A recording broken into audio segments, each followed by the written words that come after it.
My name is Gavin Atwood. I'm the President CEO of the Brain Injury Alliance of Colorado. I'm also a member of the board of the United States Brain Injury Alliance. I'm thrilled to be introducing today's speaker. But before I do that, a couple of housekeeping items. Please keep your cameras off and your mics off during the presentation. If you have questions, please put them in the chat and Melissa will address them most likely at the end or maybe during her presentation. But in any case, please put the questions in the chat. Okay, that said, I'm delighted to be introducing Melissa McCart. Melissa is a national and international speaker and author on the topic of brain injury and return to school following injury. She earned her doctorate in educational methodology, policy and leadership, her MS in behavioral disorders and applied behavior analysis, and her administrator's licenses from the University of Oregon's nationally ranked College of Education. She's currently a research assistant professor and the director of the Oregon TBI teams at the Center of Brain Injury Research and Training, CBERT, at the University of Oregon. Melissa, thrilled to have you presenting today. Over to you. Well, thank you. Happy to be here, and special thanks to the USBIA for having me here. I so appreciate it. Something I like to do when I get started is have you guys put in chat where you're from. It really helps to give me a reference to who I'm talking to. So if you are tuned in, please just throw in chat maybe your name and where you're from, or not your name, where you're from, maybe what you do. All right, so we have Colorado and West Virginia, New Jersey, Maryland. Okay, that kind of helps give me a little framework. A couple more Colorados. Thanks everybody for humoring me with a little information. Nebraska, excellent. A grad student, yay. Love grad students coming to these things. Excellent. Wonderful, you guys. Massachusetts, Raleigh, North Carolina, I'm assuming, Massachusetts.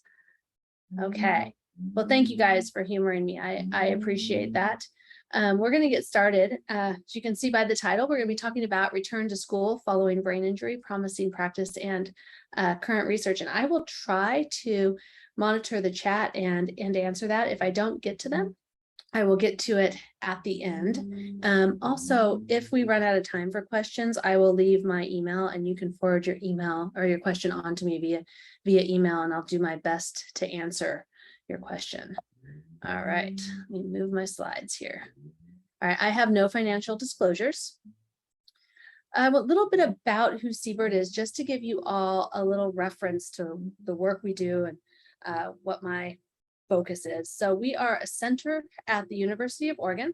We started actually in 1993 doing this work at Western Oregon University and moved to the University of Oregon, I think about 12 years ago.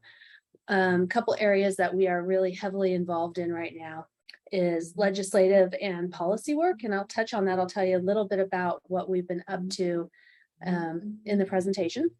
We conduct research and training to improve the lives of children and adults with TBI. So we have principal investigators working across the lifespan of folks. We run the Oregon TBI team, which is a collection of about 400 educators in the state of Oregon that are working to improve the school experience for kids.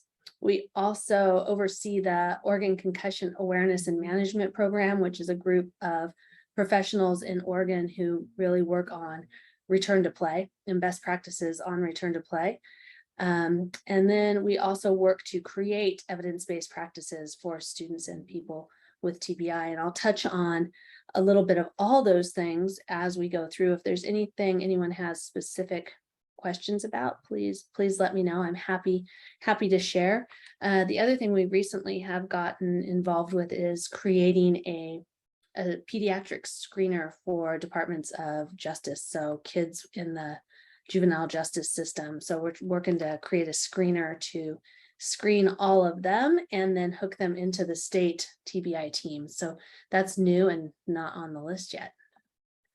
All right, so today my objectives are talking about implications for kids with returning to school, a little bit about educator training. I've got some information on family support I'd like to share with you, and then I want to wrap up with the importance of collaboration, and then I'll share some resources at the end. So hopefully I'll be able to get through all the slides. If not, I will give them to Colleen to distribute. All right, so getting going, the implications of TBI for students. This graphic here you can see is you got the green circle, the yellow circle, and the red circle. And I call this the continuum of severity. And when we think about kids in school and what the types of injuries that we're going to be dealing with in school are, I kind of made this to help people understand. So most of the kids are this green circle, and they are going to have a concussion or a mild TBI that resolves pretty quick. And so we're looking for these kids to have some immediate temporary accommodations when they're in that acute phase, so we don't let a temporary injury alter the trajectory of their life. So that's the mass of the kids. And those kids are typically served by their general education teacher, right? They don't get into the special ed or the 504 or any of those systems. This is all pretty much regular ed teachers taking care of this population. Then we move into the more complicated, mild to moderate. So complicated mild, I think, is probably one of the most challenging areas for our educators to work with. It's like the title, complicated. So that is the next little group of kids. And then we move into the red, which is very few students who have moderate to severe injuries. And I made this slide because I have another slide coming up that shows the systems in schools that we can use to address each of these populations. Typically in schools, this green bubble, we don't really have a system for that bubble, but in Oregon, we've kind of come up with a plan with some new legislation, and I'm going to share that with you to show you how we've addressed it here. So this is kind of an older study by Hawley et al., but I really like to use it because it emphasizes the impact for kids. So what they did is they looked at 526 parents of children hospitalized for TBI. And they asked the parents, does your child have behavioral, emotional, memory, and attention problems? And then they broke it down by level of severity. So you can see by the data below, 33% of severe injuries had those things. 25% of moderate injuries had those things. And then 10 to 18% of mild injuries had problems with those. So the reason I put it there is because it illustrates that it doesn't really matter how severe the injury is. There's still a chance that kids are going to have lasting impact with the behavioral, emotional, memory, and attention problems. What it shows is that the more significant an injury, the more likely kids are to have lasting problems. So we know that it impacts all levels of functioning for kids in schools, but there's a couple that I really want to highlight, and I'm not going to spend a ton of time on this because I feel like a lot of people kind of have a handle on this. But the first area is cognitive consequences. Well, and when we think of going to school, right, it's cognitive load, right, where everything is learning, everything is acquiring new information, those kind of things. So if a child has cognitive consequences of TBI, they are likely to have problems with attention, problems with working memory and executive function, inconsistent learning profiles, and speech and communication difficulties. Well, if you think about a child in school, what are they doing all day, right? They're paying attention to the teacher. They're paying attention to their peers. They're trying to remember things. They are navigating a system all day long, and a highly loaded system. So their cognitive load throughout the day is stressed. So this is a real big issue for kids. The other piece that's important to think about is the speech and communication difficulties. And the example I like to give is, like, imagine a teacher standing in front of the room and the kids are doing that thing where they do the rapid fire, 3 times 3, and then teacher calls on somebody and the kid's expected to go 9, right? Well, if you have speech and communication difficulties, processing that load and responding rapidly is very, very challenging. and could be really frustrating for kids and for teachers who don't realize what's going on. So the cognitive consequences can be pretty rough for kids. The other piece that we don't think about a lot is the behavioral consequences. So often kids will have problems with impulsivity, poor self-regulation, anger issues and aggression, depression, anxiety, post-traumatic stress disorder, apathy, and withdrawal. And this looks different for every kid you see. We recently, I say recently, 5 years ago or so, did a study where we stood in the back of a classroom and high school classrooms and took data on kids with brain injury and what was happening. And at the same time took data on their teacher. With every kid we observed, what we saw is very much like what you see in this picture. We saw kids like this in the classroom, not engaged in learning. So unless teachers did things that we specifically taught them, which we called brain injury friendly behaviors, the kids were not engaged and therefore not learning. And so when we start to see disengagement and withdrawal and those kind of things, we start to see more significant behavior problems often. So behavior can be a real issue. And then the other piece that is real important to consider are the social consequences. This picture I put here on purpose so you can see young man kind of out from the crowd, right? So all his friends are over there playing and he's watching and wanting to be part of it, but maybe doesn't have the skills to be part of it, or the ability to interact or the confidence to interact. So what we start to see is social skill and problem solving deficits emerge, impaired emotion recognition, changes in peer relationships, lack of participation, difficulty making and maintaining friendships, and ultimately social isolation. So when you're a kid, and let's think about our most often impacted kids at that high school age, what do they care the most about, right? They go to school to be social. So when they can't engage with their peers, we start to see more behavioral problems arise as well. So I highlighted these three areas because I think when you have achievement issues, so cognitive issues in school, paired with behavior, paired with consequence, pretty soon we're going to have kids blowing out of school. If you look at our national data for rates of graduation from high school by the special education category of TBI, those rates are among the lowest of kids in special education. And so I think we need to do a lot of work and a lot of training for our educators to help them recognize what's going on with kids and give them some tools to help these kids be more successful in school. And I hope today that I get to share some of the stuff we've developed with you and some of the things that we are putting out to help solve some of this problem.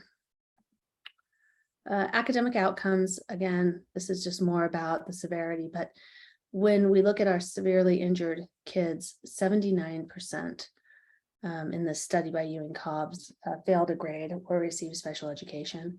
And kids with milder injuries, they're at risk as well. 14% of children with mild TBI needed support services at school 12 months post-injury. And even more recently, there's an article by Prasad et al. Where they followed kids. They followed significantly injured kids and mildly injured kids for 7 years. And at the end of the 7 years, what they found is the kids with the mild injuries who had sustained impact ended up needing pretty close to the same level of support as the kids who had moderate or severe injuries at the onset.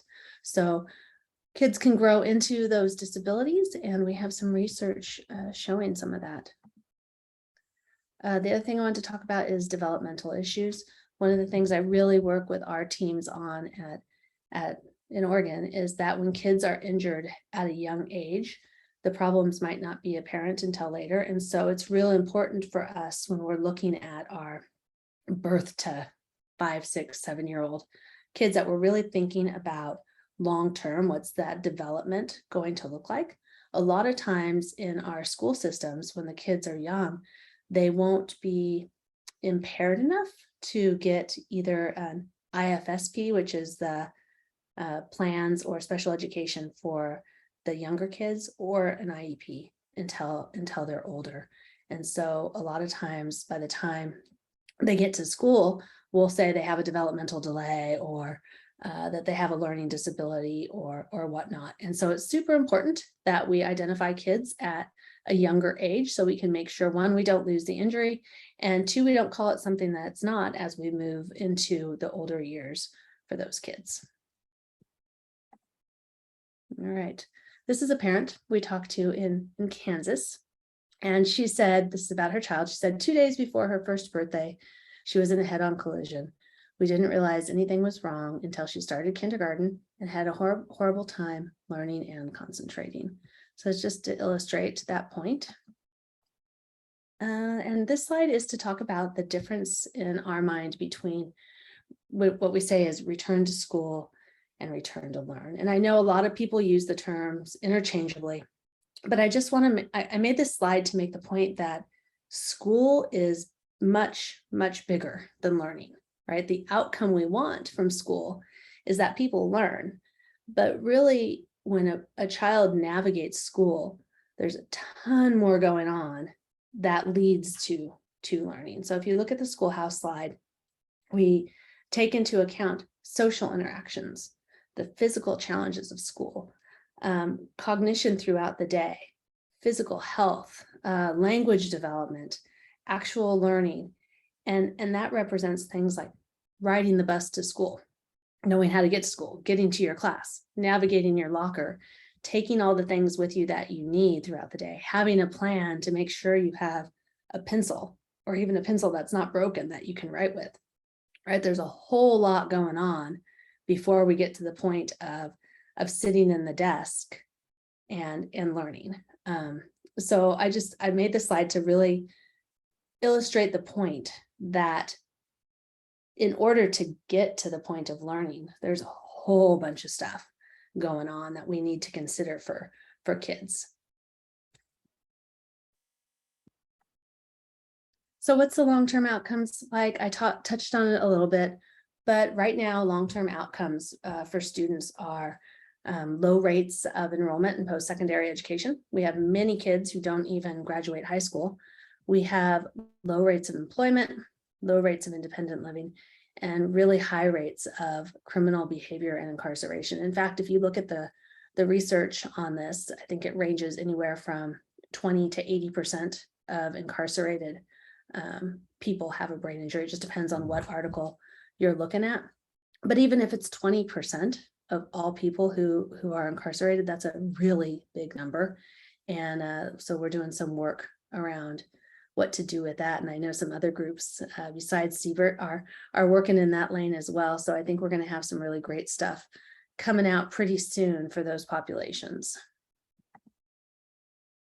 All right, the other thing that I wanted to talk about is implications of TBI on families. And this is something we don't tend to think a lot about in the school system. We're very focused on kids and developing IEP goals and making sure that we're having specially designed instruction and that kids are learning. But really, before kids can learn, they live in their house, and the family sets them up to come to school to learn.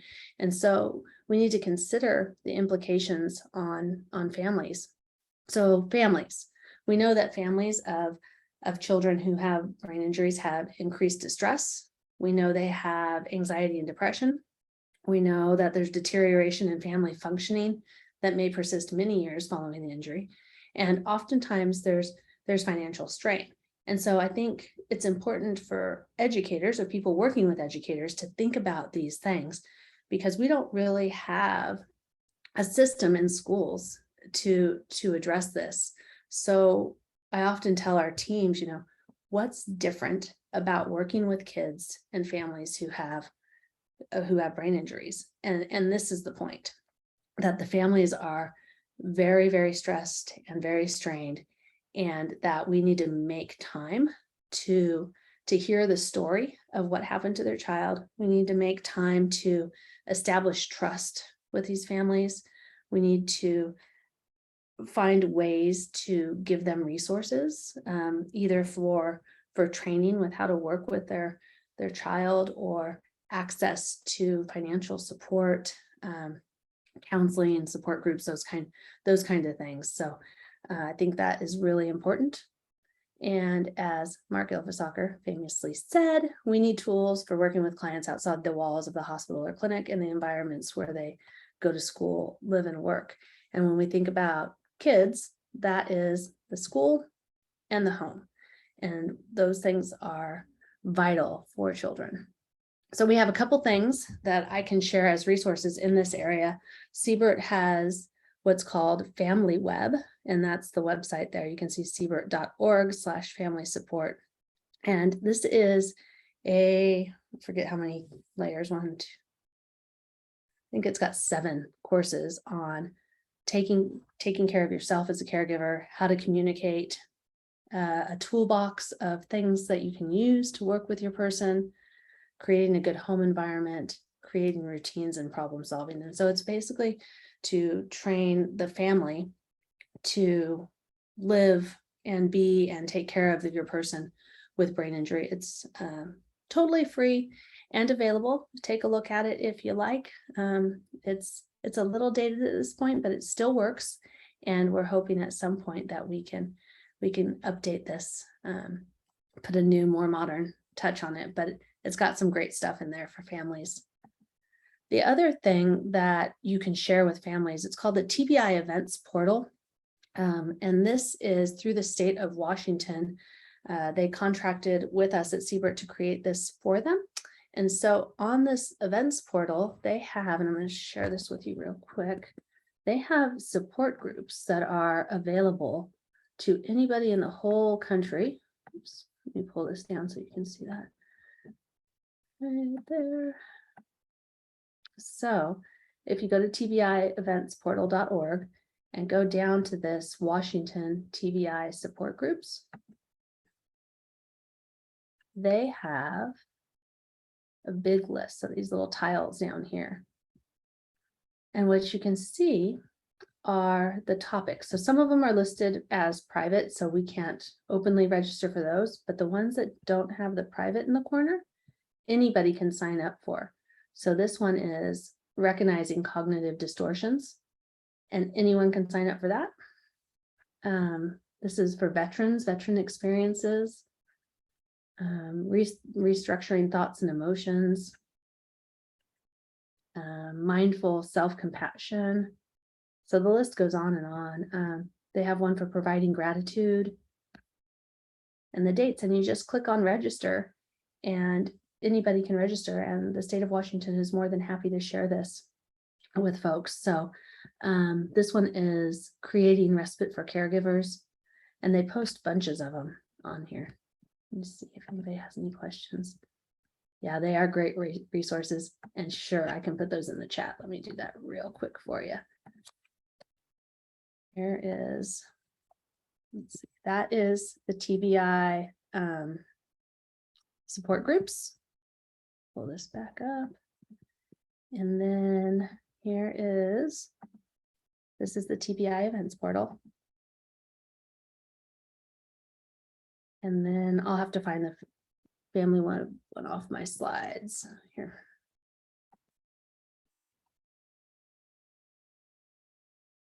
There you go. Hope that helps. Go back to the slides. Okay. So on the TBI events portal, the other thing that Washington puts out is free brain injury workshop. So that's available as well, and they let anybody who wants to attend. All right, so quickly I want to talk about return to school laws.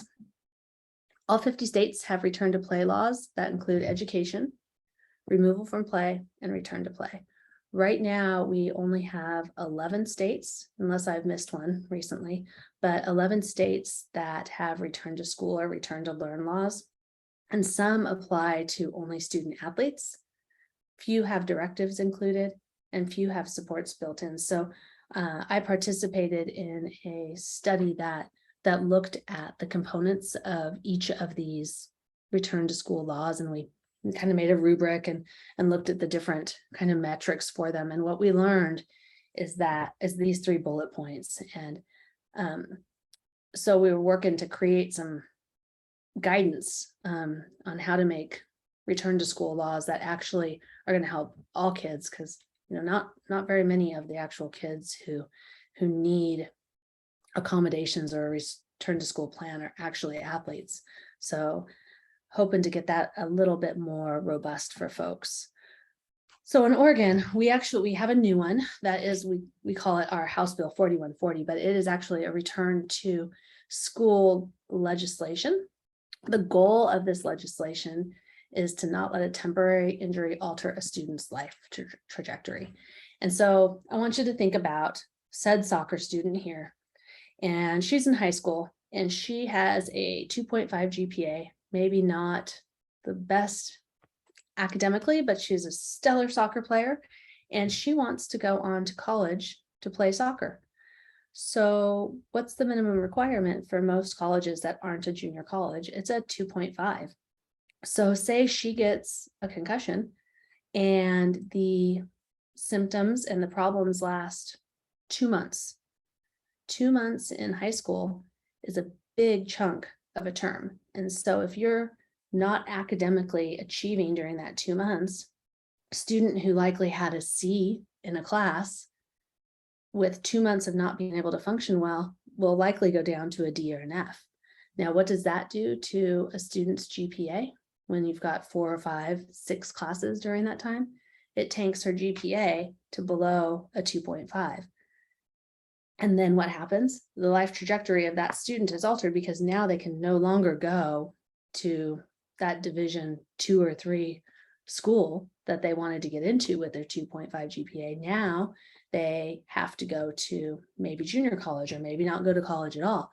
And so what we want to do with this law we passed in Oregon is to mitigate that and to provide supports in that acute recovery phase before a student might get a 504 or an IEP to provide the supports. So anyway, House Bill 4140, this is what it does. It requires immediate temporary accommodations upon a concussed student's return to school. It was passed in 2020 and went into effect a year ago in August 2021. We don't really have much data on it yet, but we're doing a whole lot of trainings for folks. The hope is that this bill will have positive impact on students with brain injury because it provides an opportunity for an injury that is typically short-term to not end up being a life trajectory altering event. It allows students to maintain their future life trajectory unhindered as they recover from their brain injury, and it provides temporary short-term supports that students need and that the special education system does not cover because the special education system is designed to support students who have long-term effects. So oftentimes is this expected to last longer than 6 months? And then if it is, then we would look at special education for that student. All right, so what did we do to make this happen? We have standard forms that provide consistency in the application of accommodations. And I think I have those later to show you. If not, I'll send you the link. And it has an integration of what we call immediate temporary accommodations. We call it the ITAP. So it's like the second the kid comes back to school, we have some accommodations in place for them. That's the idea. This is the bill. It really only has 4 sections, very easy to replicate if anyone's interested. What it did is it required our Department of Ed to develop and distribute accommodation forms to be used in schools when the student has a brain injury. Section 2 is just when it took effect, August 2021. And Section 3 is it's available for use by school employees, parents, guardians, and students. So anybody can, I guess, get it started. Is what that means? And then it can be used when a student has a documented brain injury. So the other thing we did recently in terms of legislative work is we added a guided credible history revision to the Oregon administrative rules. And what that means is under special education, the federal legislation, a medical statement is required for students to gain a TBI eligibility. And what we found is that that's insanely problematic because so many of the students that we have don't see doctors, maybe come from a different country, might be in a foster system. The list goes on and on about reasons why they can't get a medical statement. And so then what would happen is instead of a student getting the eligibility under TBI, they would get eligibility if they needed specially designed instruction under maybe behavior or speech and language or a learning disability. So we wanted to create an alternative for those students to gain access to special education under TBI. So that's credible history. Why is this important? This is a paper by Drew Nagel et al. About under-identification of students. And basically what it says is that right now we have, at 2013, we had 1,400 students identified across the country. And then accurately identified, the states reported 32%. And then average correctly identified by state is 19 to 75%, with the mean being 32% and whatnot. So that's the average. Why do we need this? I think I touched on this, but there's a lot of kids who that medical statement is a significant barrier to gaining access. So to make this happen, we did a survey of stakeholders, and this has been submitted, this survey for publication. So hopefully we'll be able to cite that soon, but I'll share the data with you right now. So we asked folks, have you ever experienced difficulty obtaining a medical statement? And this is educators, so just kind of the general population. 84% said yes. Then we thought, oh, let's ask school psychologists, have you ever had difficulty obtaining a medical statement? And 93% said yes. And we thought it was important to ask school psychologists because they're often the ones running the special education assessments and evaluations. And 93 is a huge number. So now, after we added credible history as an alternative, we have two ways to enter the system. So if we look at special education in the circle, kids have to have two of three things here. They need to have an educational impact that requires specially designed instruction. That is a must. And then they need to have one of these two. So either medical documentation of a traumatic brain injury or a significant history of one or more traumatic brain injuries reported by a reliable and credible source. So it gives an alternative to that medical statement. So this is what we're looking at for impact right now. So before credible history was in place in Oregon, we only had 260 kids identified under IDEA, which is about 5% of the students that we estimate in the state that should need supports. And then after credible history, 1 year later, we went up to 312 students who were identified. And that was during the first year of COVID. So kids weren't even in school in Oregon. They were all remote. They were all doing online school. And the other thing is that we had 14 early ed kids identified. Prior to credible history, we had 0 early ed kids identified. So this is making a big impact. I'm really excited to see this year's numbers, which haven't been released yet. So this is from a full, 2020 data. This is from 2020 data. So I'll be able to look at the school year, the 21-22 data next. And I'm kind of excited to update these slides with those new numbers. Okay, so big picture, how does it all fit together? So if you recall back to that first slide with the red circle and the yellow circle and the green circle, it kind of mirrors this, right? So what we have here is you have the continuum, the arrow, see it goes both ways down at the bottom. continuum of need. And then you have the ITAP, the 504, and the IEP. So if we think back to that other slide, remember the big green bubble where we said most kids fall into that circle? Well, most kids should enter the system here at the ITAP, the House Bill 4140, the Immediate Temporary Accommodation Plans. And they should enter that here because most of them are going to recover. But we can do them a huge favor by providing accommodations in that acute recovery phase. So most kids are going to come into this big bubble here and they're going to stay there and exit out of this bubble. So for the kids who stay here and they're not recovering, we can then move them right into a 504.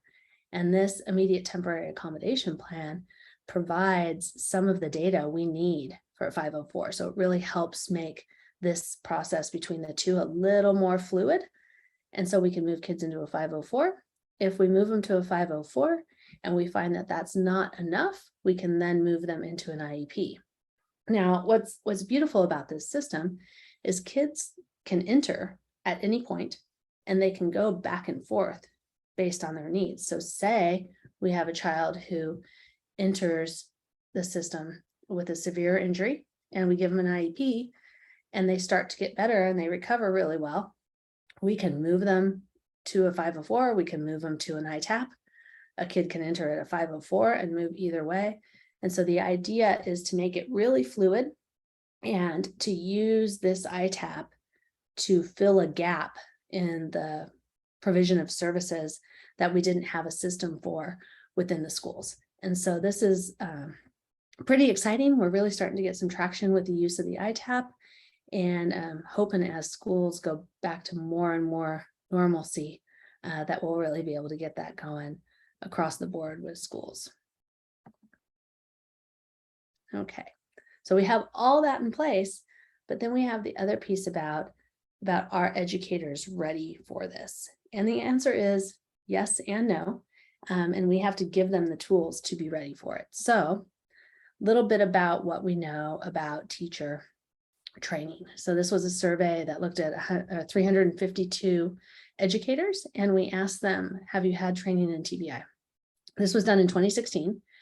75% said they had no training. And we even said, have you ever looked at a poster presentation about TBI? And the answer was 75% no. And then we thought, well, we better ask school psychologists the same question. And we found, we asked a few more questions, but we found that 88% had worked with a student with TBI.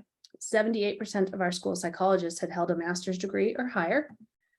And that still 57% of our school psychologists had not received any training in TBI. So then we also asked the school psychologists to rate themselves, and 48% thought they were qualified to differentiate between students with TBI and students with other disabilities. 47% were able to provide a school with information about TBI, and only 27% felt comfortable serving as a case manager for students with TBI. So when we look at those two studies, we know that we have some work to do. So what we did at Siebert is we thought, okay, we have been admiring this problem for a really long time. So if you go back through the research, there's papers and papers and papers on the fact that educators don't know what they're doing. Educators need training. School psychologists need training. But we thought, gosh, it's really time that we put something together for folks. In that time, we also found that new struggles in education training are emerging. We have lack of release time, lack of finances, lack of time in general.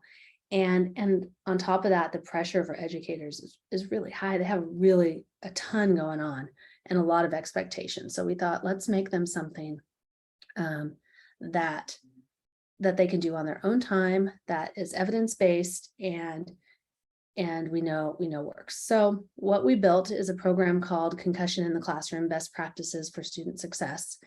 And it is a bunch of modules that educators can do on their own time and get certificates for professional development for. So our our assumptions that we made when we did this is that most of these kids are going to be served by their general education teachers. We asked a panel of educators to identify topics. And we thought the target is teaching people what's different about TBI, but also valuing that educators are really great at what they do. They're really good at what they do for the most part. And that we just needed to give them a couple little things to give them basically the permission or the information they needed to apply those things to students with TBI. Let me check this chat real quick. We have not seen ITAP being implemented by other states yet. Currently, I have a version being created for Alaska that they're going to launch, I believe, in September. And also, let's see, I think Arkansas, we have one for Arkansas being released, but I'm happy to share that form with anybody who wants, and happy to talk to anyone who wants to talk about how that could be implemented within their state. So back to this one. This is the In the Classroom for educators. So the idea is we want to have positive student outcomes, right? So what we know when we look into the research is to do that and to give teachers the tools they need for that. One, we need to improve awareness. We need to improve knowledge, and we need to improve applied skills. Well, when we improve those things, the other thing that goes up is self-efficacy.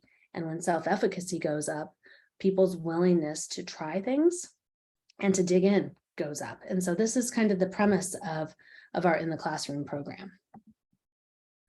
Content development was done with LiteratureBase.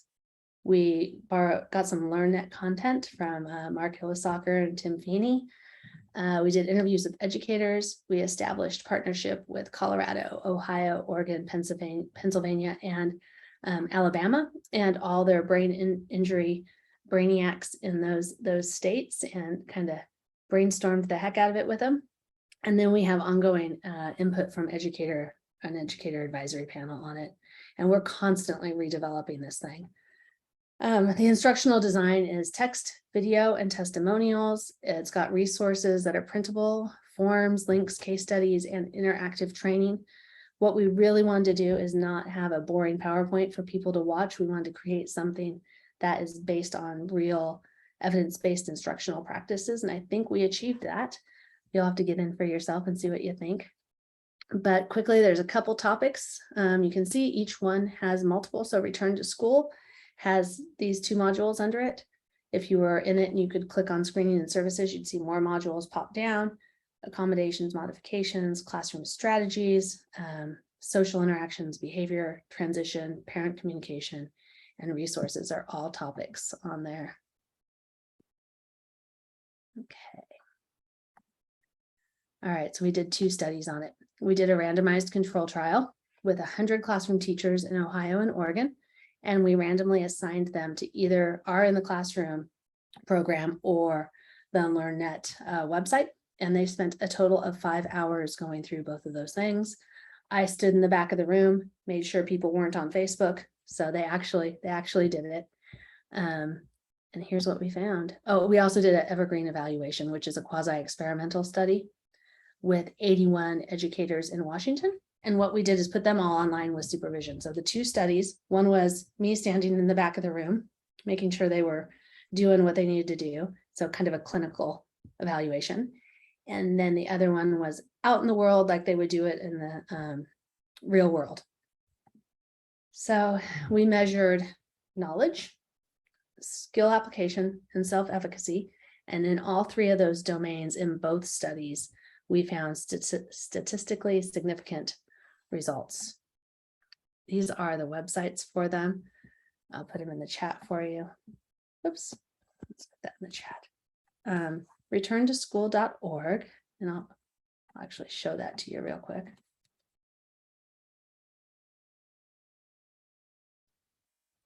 And then the other way it can be found is on learn.siebert.org.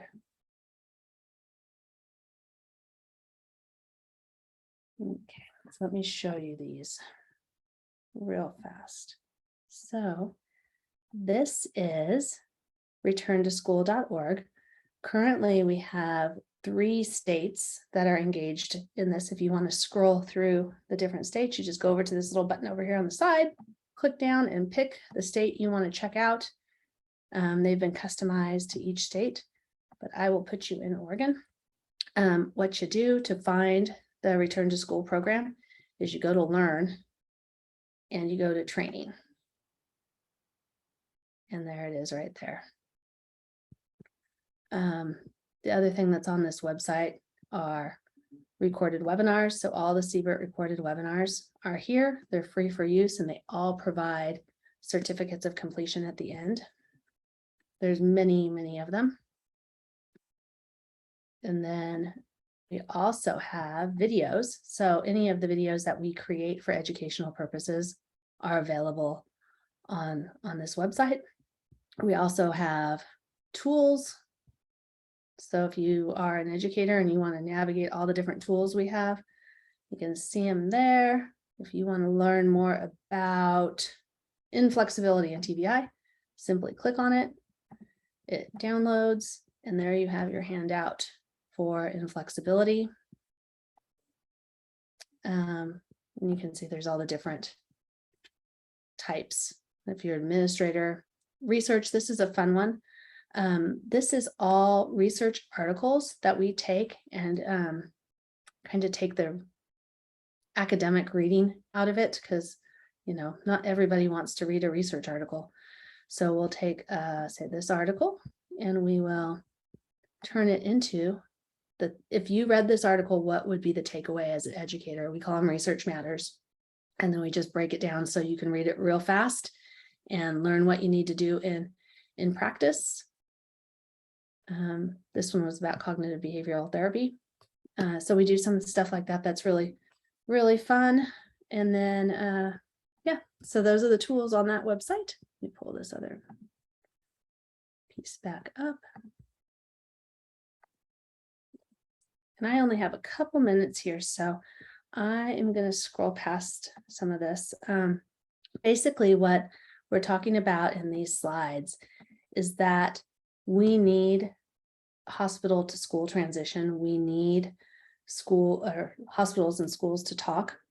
But in this study that we did, looking at 21 families, what we found is that hospital to school transition mattered not if the people at the schools who were receiving the kids didn't have training to support the kids. So even if the hospitals told people and told the schools what was happening, nothing changed for the kids really, unless we had targeted training for the schools, or the school personnel actually had training. So that's those slides in a nutshell.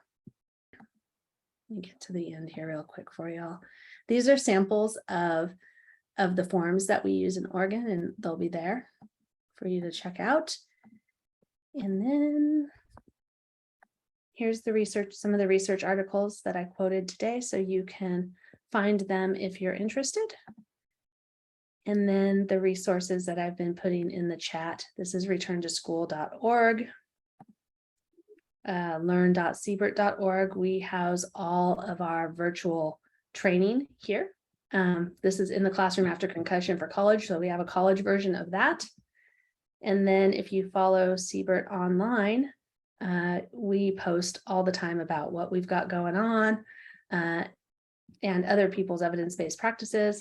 It's also the same in LinkedIn and Facebook. And there's my contact information. If anybody would like to reach out, I'm more than happy to help in any way possible. Melissa, thank you so much. I'm just looking at the questions. The only one I see is, do you see ITAP being implemented / used in other states? Yeah, and I think yes, we actually have 2 states right now that we are helping support get it kicked off in their states. And so we are not calling it ITAP in those states. They have their own names for it, but Alaska, their school nurses in Anchorage are getting ready to launch it. And then also in Arkansas, they're getting ready to launch it as well. Great. Let me see. Someone talked about sharing the slides, and it looks like Colleen is going to send out a recording of today's presentation. Will be sent out in a few days. Any other And questions? I'll send these slides to Colleen so she can share them. Perfect. well. Thank you, Melissa. Sure. Any other questions before we let Melissa go? Oh, lots of thank yous here, Melissa. Thank you very much. Very happy to have you on talking. Very interesting presentation. We will also be sending out a link for the next webinar. I encourage you all to join that too. But unless there are no other questions, I think we are able to wrap up and go on with our day. Thank you, everybody, for taking the time out of your day to listen. I truly appreciate it.